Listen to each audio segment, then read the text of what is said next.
Ay vola na sami wasindua. Sa kalunga ta na tamata sa asenga ni muri etiko na non revo bubuli na tamata da.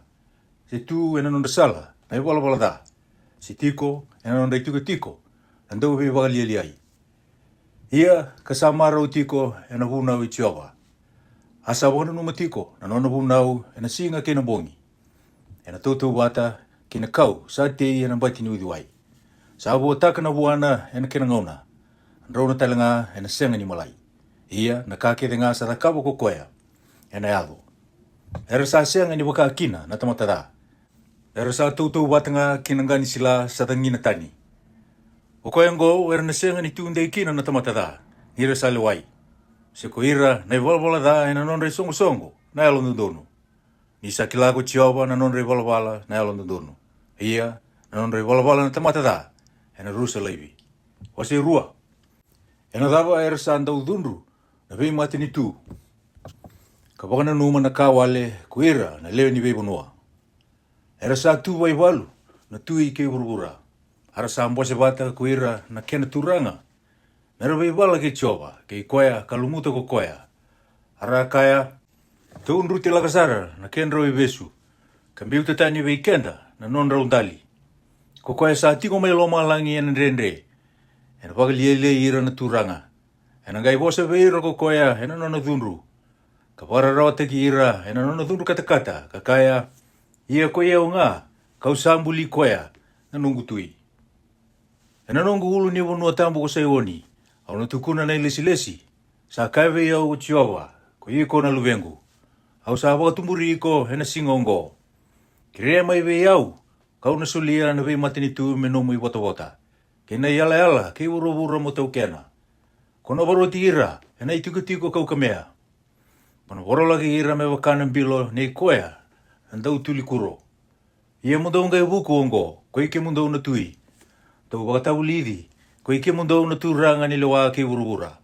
Dongara vichi owa ena rere, ka ia wata na reki ke na sautani nini. Renguda na luvena, de dhunru ko koea, kandau sa rusa tani mai na sala. Ni sa wanga wakaleilangan na nona dhunru. Era sa kalungata, ko ira ke nga sa wararawi vi koya. Wasi tolu. Asa me te vita, ni sa androta ki apisalomi na lubena. Kemuni chiova, sa katani na tamata, sa tumbu, me wakararota ki au. Era sa leo vunga sa tu me muli au. Era sa leo vunga, sa wasa tangan na longu, kawaka. Era senga sara ni wakambulai koya na kalou. Sela. Ia, ko ike muni, chiova, kuni sa nungu sa sambai. Na nungu uku, ke koe sa tambe dhake na ulungu. Awa atangi vi chiova ina domongu. Asarongo di au ko koe, mai na nona ulu ni wunu atambu. Sela. Awa andawo no, kamode. Awa e andratale, ni sa maruru i au ko chiova. Au na senga ni rere waki ira, ere leo undolu wakatini. Ere sa wakabuli ti au wakaiwalu. Ni tu dhake, chiova. I wambula iau nongu kalou. Sa ike muni, kaya viti ira ketanga na nongu medha ena sui nimbalundra. Kuni sa musulaka namba tindra na tamatada. Sa hu mai ve chiova na ve wambulai. Me tu ve ira na nomuni tamata na nomuni wosa ni ve wakalou ngatataki. Sela. Waseva, huana domuni sere ena niki noda. Na same te vita. Uni rongo di au ni usatangi, na kalou ni nongu vi wakando nui. Kuni a wakalalanga te ki au, ni ua wakawoso-osoi. Muni alololo matelanga, mai vi au, karongoda na nongu masu. Ko ike mundou na lubeni tamata, imbongi vida wata, dau na bukida na nongu i uku, me ka ni vi wakamandu ataki. Imbongi vida wata, dau na lomana tiko, na kawalenga, ka dau wakasangara na lasu-lasu. Sela. Ia mundo kila sa ndingitaka na tamata elo binaga ko chiova menona. Ena wakarungu di au ko chiova. Niusa, tangi hua. Daurere nga, kakua ni wala da. Vei wasaki kena lo mundo, ena no mundo i mode. Ka tiko lo, sela. Da wakatambora na isoro endondonu. Ka wararawi nga vi chiova. Era leo bunga, era sa kaya. Ko vei ena wakareitaka, vei kenda na kawinaka. Kemini chiova. Muni wakadilaba vei keitou na iserau ni matamuni. Koni sa sulia kina longu na marau. Sa wosi vidake ena non marau. na ngauna sa tumbu dake kina, na nondra sila kina nondra waini. Au nantapo no, na wakadengu ka modi talenga. Ni sa ikemuni induanduanga Jehova sa huni nongu tigo binaka. Wase 5, wana domuni sere, na ni loda, asame te vita. Kemuni Jehova, muni wakala-kalan dalinga muni kina nongu bosa. Ni kilana nongu nanuma, i vorongoda na nongu tangi, nongu tui, keino nongu kalu. Ni sa masunga veke muni, i Jehova kunina rongoda nandu mongu, ena mataka. Ena mataka, kauna voa rautaka na nongu masu veke muni, ka rei dhake. Ni kemuni sa senga ni kalau sa rekitaka, na ka senga ni ndondonu. Ena senga na dha me tiko wata ke kemuni. Ena senga ni wabutu e matamuni ko ira na lia. Kuni sa dha tira ke nga, era sa kita ka na i bola dha. Kemuni na voaru sa ira, era sa voa salasu. Na tamata wakanda vendra, kena ndau bewa kai sini, ena dha tasara ko Jehova. Ia ko iau, ena bukuni nomuni loloma lebu, kauna dhuru, kina nomuni vale. Kauna dhu babaka kina nomuni vale tambu. Ni usa rerwa ke kemuni. I Jehova, ni tumberi au ena nomuni alon dondonu ena wukundra na nongu medha. Ni wakan dondonu taka, ema tangu na nomuni sala. Ni sa sianga na kandina ena ngusundra sa sara na lomandra. Ayun bulu sa andolo tu, na nonre tilo. Era sa andau veda laki ena emendra. Na kalou, muni wakadala ira. Me puni nonre bale na nonre bose. Wakasewi ira ena wuku ni nonre wala da ibunga. Nira sa andau tala indre veke muni, ia mera rekinga, ko ira kede sa wara ravi veke muni. Mera ser wakan domo ilebu nga, ka sianga ni mundu, ni kemuni, na wakarurungi ira. Mera maro teki kemuni ko ira, era salomana na edha muni. Ni sai kemuni Jehova, ena wakalunga tataka na yalan dondonu. Kuni na wakaboli tikoya, ena loloma me waka, ena isasa ambai. Wase wono, buana domuni sere, ena ni kinoda, ena seminida asame te vita. I Jehova, muni kakua ni buno di au, ena no muni dhunru. Kakua ni dhunru bi au, ena no muni dhunru kata. I Jehova, muni yalo loloma, mai be au, ni usa molumulumu. Ni wakambula iau Jehova, ni sararawa na suingu. Hai longu talanga sararawa waleu, ia kuike muni Jehova, ena waka iwe na kenan dinde. I Jehova, ni lesu tali mai, ni wakambula na elongu. Ni wakambula iau ena wuku ni nomuni loloma. Ni sa sianga ni rawa na wakana numi ke muni ena mate. O thei ena wakamoli veke muni ena imbulumbulu. Au sa oda ena nongu butungu. Au sa wakanawa na nongu imode ena mbongi kethenga. Au sa wakasuasua taka na nongu indavondavo ena waini matangu. Sambu au na matangu ena wuku ni nongu rarawa. Kasangasi mai ena wukundra kethenga na nongu medha. Dola ko tani weyau, ko ike muda uke nga sa kita kana da. Ni sarungodo ko Jehova na ndomo ni nongu tangi. Sarungodo ko Jehova na nongu kere. Ena wakamauta na nongu masu ko Jehova, mera mandu ake nga na nongu medha, ka mera pelo asara. Mera lesu tale, ka mera mandua wakasauri sara. Wase vitu, asame te vita ni sa wakasavi. Sa serve Jehova ko koya, ena wuku ni wosa, ikusa, na luwe peni sa mini. I Jehova na nongu kalou, au sa wakararabi veke muni. Maroroi au mai be ira kethenga sa wakasavi au. Kamuni wakambula iau. Dendra sulaka wakaleo ni na elongu. Kandre sulaka wakamatela lai. Kasianga indua me mai wakambula. I Jehova na nongu kalou. Ke wakakawa kita kana kaongo. Ke wakasatu ena lingangu na dha. Ke wakakawa somi koya. Ena dha ke roa tiko binakakaya. Ia, kawa wakambula i koya. Sa nongu medha ni sa sianga na buna. Mengai wakasavana elongu na medha. Kawaudha. Iyo, membuturaka na nongu mbula, kina soso. Kaviritaka na nongu tutoka, kina kubuni soso, sela. I Jehova, ni tu dhake na nomuni dhunru. Kawale buike muni dhake, na wuku ni nonda dhunru na nongu medha. Muni andra ena bukungu, meado na lewa, kunia wasa kina. Ena kaiwa buli tike muni kina, na lewe ni webonua. Ena bukundra nga, muni lesu tali kina ki dhake. Ena lewa ira na tamata ko Jehova. Muni lewa iau, Jehova, me wakana nongu yalon dondonu, kena nongu lomandina, katuwe iau. Me otilai vimanda na nonda dha, na tamata dha, ia muni wakataunda itaka na yalon dondonu. Nisa wakatowalea na yalo, kina iwi ni tamata na kalou yalon dondonu. Nongu e wakaruru na kalou. Ako sa wakamula ira sa yalon dondonu. Saliwa ira na tamata alundonu na kalou. Asa dundu na kalou hena vei singa kedenga. Ira na tamata I wala. Ke wakasa sianga ni sau magimai. Hena wangataro ko koe na nona isele wau. Ka kaloda oti na nona da kaititi ka wakaroutaka. Sa wakarouta talenga buana I rangi ni mate. Hena kitaka na nona ngasau me kenra na dau be wakasawi. Reida, sa luma hena kada. Asa kune taka na kara rawa sara. Ka sa wakasudu manalasu. Sa kelia endua na ikeli. Ka wangalalataka. Asa ngai lutu kina ikeli katakawa. Ena te levo na uluna na nona pe wakara taki. Ia na nona dau pe wakadadani. Ena lutuka na nona ngawaka. Au na wakapino pinaga vichioba me wakana nona alondondonu.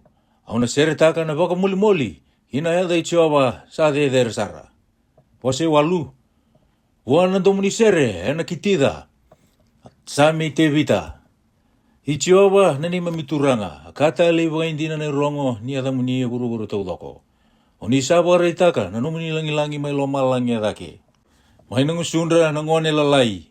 Ke nangone sa sudu tiko kunisa pokatunde itaka na poka binaka. Ena wakunda na numuni meda. Oni wangalu ikoe kina na meda ke ikoea sanda ubeso somi.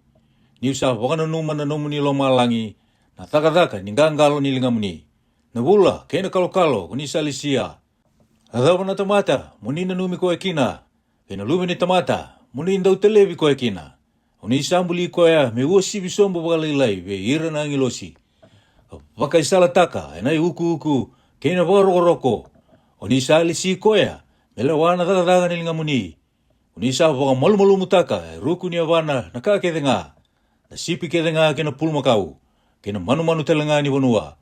Na manu buka. Kena ika ni waitui. Kena kakedenga sala ko boli. Kena sala heloma ni wasaliwa. Ichioba. Nima mituranga. Sa kata lewa indina na damuni buru taudoko. Wasediwa. Woni domuni sere ena mude la peni.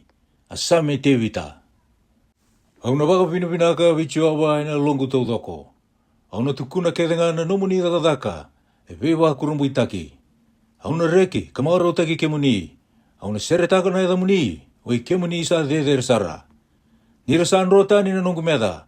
Era nambale ka rusa mai na matamuni. Ni kemuni sa totaka ena hukungu. Na kandundonu keina lewa. Oni sa tiko ena itiko wakaturanga. Kasa iya na lewa andundonu. Oni sabu na udira. Na vei matinitu kuni sa pakarusa. Na tamatada. Kuni sa mbokoda lai bisara. Na yadandra kasianga ni mundu. Kuni iko na meda sa mundu sara. Na vei wakarusai. Kuni apa ange utaka na vei koro. Sa takali wate ke ira na nondra pakanunumi. Hiya ko chioba ena tunde nga kasianga ni mundu. Sa wakarutaka wo koya na nona itiko me hiya na vei luai. Ena lewana buru ko koya. Ena lewan dondonu. Ena lewa ira na lewa ni vei wanua. Ena yalu dondonu sara. Na yado ko chioba me nona ulu batu ko koya sa wakararawa taki. Na ulu batu ena ngauna ni vei bakatadani. Erna wakarara vitalanga vei kemuni ko ira sa kilana edamuni.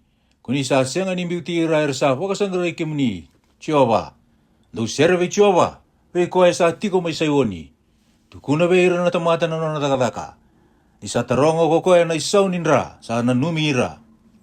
Sa senga ni ngule dabo ena nona tangi. Era sa yalo malumumu.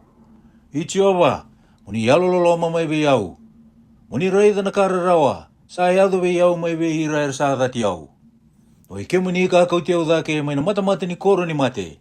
Meu tukuna kina na kakede nga ako ni sa wakadodo teki kina. Yana mata ni koro ni ngone leo ni sayoni. Au na reki ni kemuni sa ia na vei wambulai. Sa sika lutu na vei mata ni tu kina ikeli era kelia. Ena lawa era sabunia sa doriti kina na evandra. Sa kilai ko chioba ena loa sa kita ko koya. Sa doriti na tamatada ena daka nilingana. Sela. Ena wakasebiki eli ko ira na tamatada. Ke ira na leo ni vei wanua. Era sa ngule dabo na kalu. Ni na senga ni ngule dabi tiko nga na tamatan rabun. Ena senga ni rusa leivi na ka. Era nui taka na tamata yalo malumumu. Ichioba, ni tu dake. Me ka kua ni ngumutua na tamata. Mere lewai mata muni. Ko ira na vei mata ni tu. Ichioba, muni warere ira.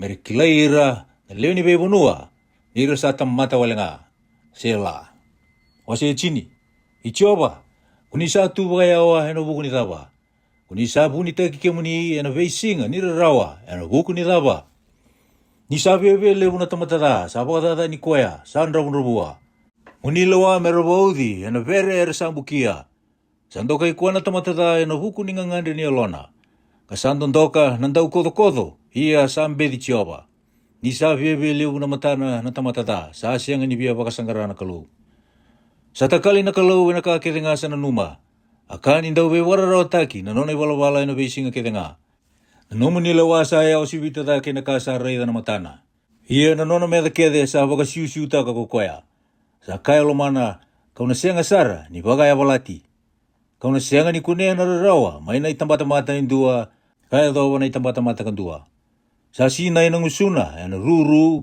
ke na ndau be baga isini ke na lasu satu rukuni amena na da kena be bada dani sala ko to ne be kor lalai ana sano buni sa lambati ira sa siang ni dala sa wari dir lo na matana e bada dana na malumulumu sa tiko be lawaki ana sano buni me bakana laiwoni ana no nangara sala waki tagira na malumulumu me baudira sa bauden dina na malumulumu ni sa duriti koya ana no lawa sanga be bakana bono kokoya ka sa duba Mbale ano na kau ana tamata malumulumu. Sa kaya lo mana, sa ngwila da bako koe na kalau. Sa bunia na matana, ena sianga sara ni reida. Hichi oba, muni tu dake nindondoka ya ni nalinga muni na kalau. Di ka koe ni ngwila da vira hera sabo ara raotaki. Ena tawa sambe di koe kina na kalau, na tamata da. Sa kaya lo mana, kuni na sianga ni taronga. Unia kunia nga, uni sabo ka reida, na baka da, kena lo mada. Metara kena isau. Sa lewi koe be ke muni na malmalumu. Kuni sa andau ke koe na luwini ali. Musuka na tambana na tamata lomada, kai wala da. Muni baka sangara na nona da, misa sianga tali ni kune rawa. Atui ko chioba ka sianga ni mundu. Sa kau boko mai na nona ponua, na lewi ni be mata ni tu. I chioba, kuni arongoda na nona ngangande na malmalumu. Ke muni na baka tunde itaka na alondra. Kuni na baka tunde linga merongoda. Pelewa na luwini yali ke koe sa bora rotaki. Mera ka kuatali ni ia na beba saura rataki. Ko ira na turanga ke urubura. Wase chiriga dua. Ia na domuni sere. Same te vita. Au sa bora rabi bichioba. Dau sa kai wadawa kina longu. Mubuka. Mewa kana manu buka. Kina no muulu ni wunua. Raida. Era sa longata na non redakai titi na tamata lomada. Era sa waru tagar nga sau ena kenawa. Era banai koe lo sa yalo no donu. Ia ni sa talara kisara na yabu. Adawa sa kita karao na tamata yalo no donu. Sa tiko ena no bale tambo go chioba. Ai tiko go turanga ni chioba sa tu mai lo malangi. Sa waru ide tiko na tamata. Sa waktu bole ira na lubi ni tamata ndakun ni matana. Sa waktu bole na tamata yalo no donu go chioba. Ia na tamata lo mada ke koe sa vina katana bola kukoa. Sa dati koe na lona. Ena wakatoda na idori, ve ira na tamata i wala ta ko koea. Na buka wanga kena sulfure. Kena dabare reba ki sa kenre wota ena menra bilo. Isa yalan dundonu o chioba. Sa vina katogo koea na i wala dundonu. Sa reida na tamata yalan dundonu na matana. Wasi chingarua. Wana domunisere, ena seminida. Asame te vita. Ichioba muni ia na beba mbulai ni sa oiti na tamata lutundina. Sa yali ko ira na lomandina mai be ira na lubi ni tamata. Era sa da buta tiko ko ira andua na kawali buana no na ito kani. Era sa bosa baga beda bila kitiko. Karandau beba kaisini. Ena selen rutio ko chioba na tembe ni ngusundra nandau beda bilaki. Kina emenra nandau bosa lebu. O ira ersa kaya kito na ngumutua ena eme kito. Sa neto nga na tembe ni ngusui kito. Ko dei sa turanga we kito. Nira sa wararo taki na tamata malumulumu. Ka nira sa butungu.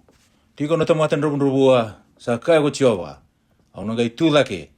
Au na bombula ira andua mai be koea sa andau ba liele ira. A bosa saba. Na bosa i chioba.